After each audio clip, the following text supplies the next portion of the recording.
नमस्कार दोस्तों। आज अचानक ख्याल आया कि हम थोड़ा सा इन्वेस्टमेंट के बारे में डिस्कस करेंगे। मुझे जो भी नॉलेज है आपके साथ शेयर करने की कोशिश करूँगा। वैसा तो इन्वेस्टमेंट फाइनेंस बहुत ही बड़ा टॉपिक है, बहुत सारे उसमें एक्सपर्ट है, मार्केट के एक्सपर्ट है, सीएज है। फिर भी अभी ये टॉपिक कुछ मतलब इतना रिजर्व तो नहीं रहा, आम टॉपिक हो गया। यूट्यूब की वजह से, गूगल की वजह से सबको इन्वेस्टमेंट के बारे में काफ़ी पता चल गया। अभी इन्वेस्टमेंट क्यों करते हैं? सारी दुनिया इन्वेस्टमेंट के पीछे पड़ी है। वो करता है इसलिए मैं करता हूँ, उसने फ्लैट लिया मैं फ्लैट ले लूँगा, उसने प्लॉट लिया मैं फ्लैट लेने की कोशिश करूँगा, उसने एफडीज की मैं भी एफडी करूँगा, वो बैंक ज़्यादा इंटरेस्ट दे रही है मैं वो बैंक में करूँगा। ये चलते रहता। पर ये देखने में आया कि किसी का कुछ खास गोल नहीं है, किसी को कुछ ज़्यादा समझ में नहीं आ रहा है। मैं आम आदमी की बात कर रहा हूँ, एक्सपर्ट्स की नहीं। आप एक्सेप्शनल हो सकते हो। आम आदमी की जो ट्रेडिशनल है, ईमानदारी से पैसे कमाता है, महीने की सैलरी लाता है, पूरा घर खर्चा चलाता है और बाकी कुछ पैसे इन्वेस्ट करने की कोशिश करता है। अब इन्वेस्टमेंट क्यों करना चाहिए? आदमी हर आदमी इन्वेस्टमेंट की कोशिश करता है, ज़रूर करता है। इन्वेस्टमेंट या फ्यूचर की परवाह कौन नहीं करता? जानवर नहीं करते, पंछी नहीं करते, उसमें भी चींटियाँ करती है। बारिश के पहले वो पूरा उनका खाने का सामान, शक्कर वगैरह बिल्डिंग के नीचे कहीं तो रख देती है ताकि बारिश में भी उनको ज़्यादा दिक्कत ना हो जाए। ये कुछ एक्सेप्शंस है, पर जनरली एनिमल्स, पंछी, वो रोज़ का रोज़ कमाते हैं, खाते हैं। कमाते हैं मतलब एक प्रकार की कमाई है उनकी, शिकार करना या जहाँ से भी ढूंढ के लाना अनाज और खाना। तो वो एक अलग हो गया। हम तो वैसा नहीं कर सकते, आदमी है तो बुद्धि दी है। और हमको मालूम है कि कल हम बूढ़े हो जाएंगे तो कल कमाई का स्रोत नहीं रहेगा, तो फिर दिक्कत हो सकती है। इसलिए सारी दुनिया पहले तो गवर्नमेंट जॉब के पीछे पड़ती है ताकि पेंशन मिल जाए और रिटायरमेंट के बाद हमारी ज़िंदगी सुकून से जी जाए। पर हर एक को गवर्नमेंट जॉब तो नहीं मिल सकता, और अभी गवर्नमेंट जॉब के भी तो कुछ पहले जैसे फ़ायदे नहीं रहे। 2003 के बाद गवर्नमेंट ने पेंशन बंद कर दिया है, और इसलिए जो ग्लैमर था गवर्नमेंट जॉब का वो काफ़ी कम हो गया। फिर भी अब लोग नहीं समझ रहे। फिर भी पहले जैसा ग्लैमर उसमें इतना नहीं रहा। तो बीमारी तो ज़्यादा 60 के बाद में आती है, 55 के बाद में, 60 के बाद में, जब ना तो आपको अगर पेंशन मिल रहा है, ना आपको कमाई का कोई सोर्स है, तो क्या करेंगे?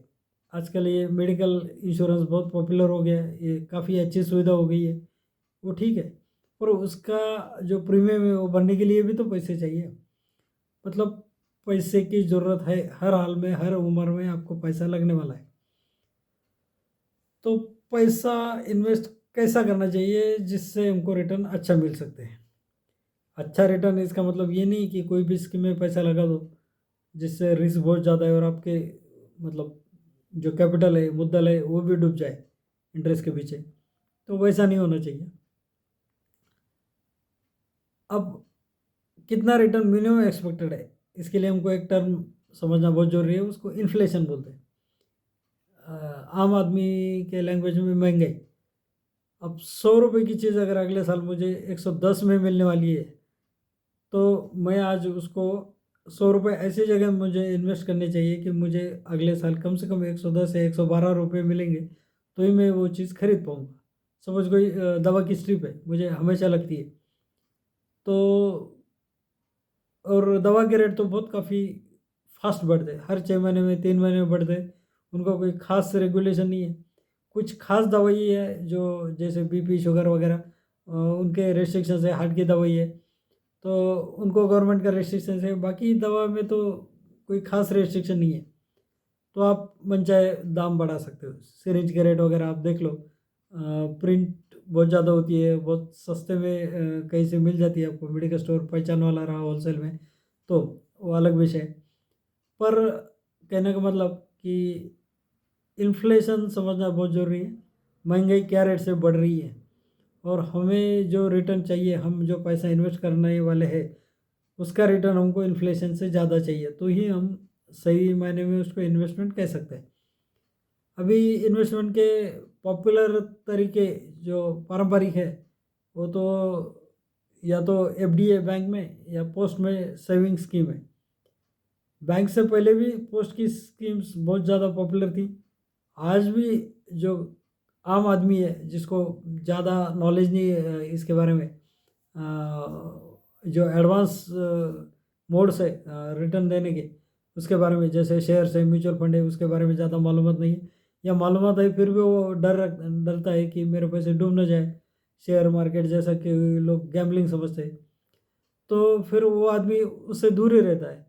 फिर वो या तो बैंक में एफडी करेगा, या फिर पोस्ट में सेविंग करेगा।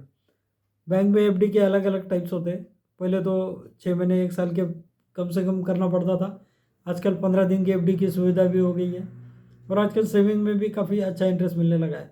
पहले सेविंग में ऑलमोस्ट नील इंटरेस्ट था, अभी कम से कम 3-4%, कुछ कुछ बैंक तो कोटक बैंक जैसी 6% तक इंटरेस्ट देती है।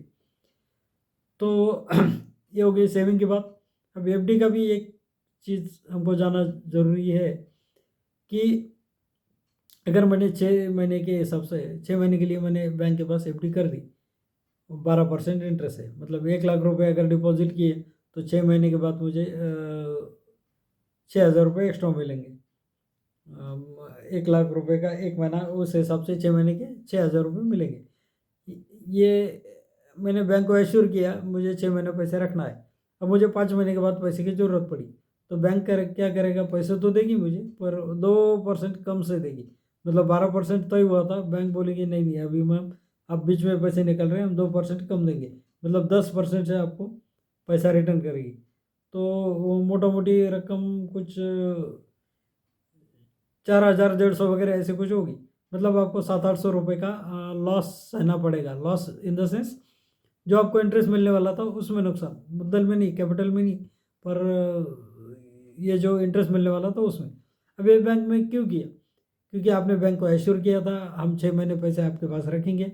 बैंक ने अगले जिस आदमी को ज़रूरत थी 6 महीने का लोन जिसको चाहिए था उसको वो पैसे दे दिए। अब आपने बैंक को पैसे मांगे तो बैंक तुरंत वो आदमी को नहीं बोल सकती कि उसने पैसे मांगे तो आप भी हमको 5 महीने के अंदर लोन रिपे कर दो, बैंक ऐसे नहीं कह सकती। तो बैंक आपको थोड़ा बहुत पेनल्टी दे के आपका पैसा रिटर्न कर देगी। ये तो बैंक की जिम्मेवारी है कि आप बैंकिंग आवर्स में जाओगे तो आपको पैसा बैंक को रिटर्न करना पड़ेगा, चाहे उसके रूल के हिसाब से फाइन लगा दो। सॉरी। तो ये हो गया एफडी का सिस्टम। और पोस्ट में तो अलग अलग सिस्टम है। जैसा पहले नेशनल सेविंग स्कीम एनएसएस बहुत पॉपुलर था, उसके पहले भी इंदिरा विकास पत्र था, किसान विकास पत्र, जहाँ 5 और 6 साल के बाद पैसे मिलते थे।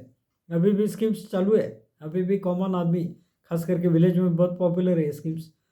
पर इसमें सिक्योरिटी बहुत ज़्यादा है, पर रेट ऑफ रिटर्न जो बोलते हैं वो कम है, इसलिए लोग फिर दूसरे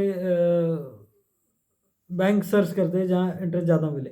बैंक के भी अलग अलग टाइप से नेशनलाइज बैंक होता है, स्टेट बैंक जैसा, या फिर बैंक ऑफ इंडिया लो, बैंक ऑफ बड़ौदा लो, इंडियन बैंक लो, these are all nationalise bank.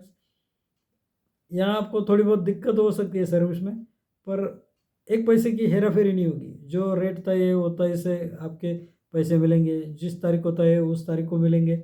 हाँ, सर्विस में 1 आधा घंटा आगे पीछे हो सकता है, पर वो नेचुरल है। ये हो गया नेशनलाइज बैंक के बारे में।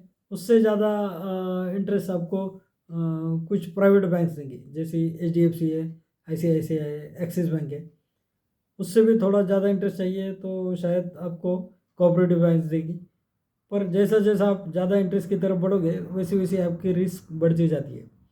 कुछ मल्टी स्टेट बैंक 9-10% तक इंटरेस्ट दे सकती है, पर उसमें रिस्क भी ज़्यादा होता है। तो ये हो गया एफडी के बारे में।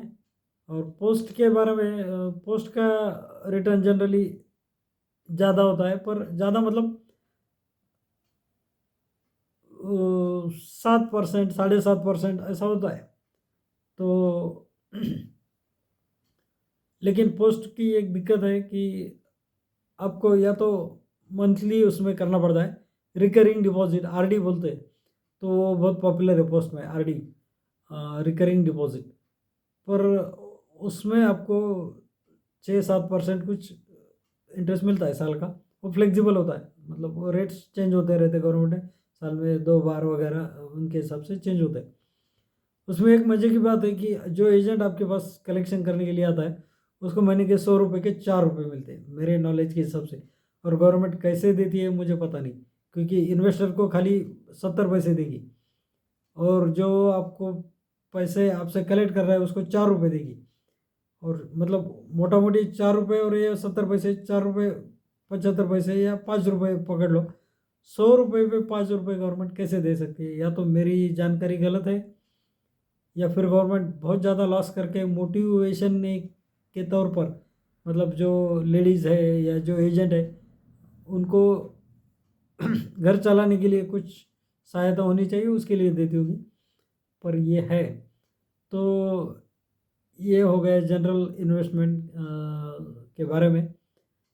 पर एफडीज का मैंने जैसे बताया कि आपको अगर पहले चाहिए तो आप निकाल नहीं सकते, और बहुत बार पहले ज़रूरत पड़ती है अचानक, कोई बीमार हो गया, आपका इंश्योरेंस नहीं है, इंश्योरेंस है वो भी तो लिमिटेड है, और बीमारी बहुत ज़्यादा है, जैसे कुछ कुछ बीमारी में आपको 10 लाख 20 लाख 50 लाख तक खर्चा हो जाता है।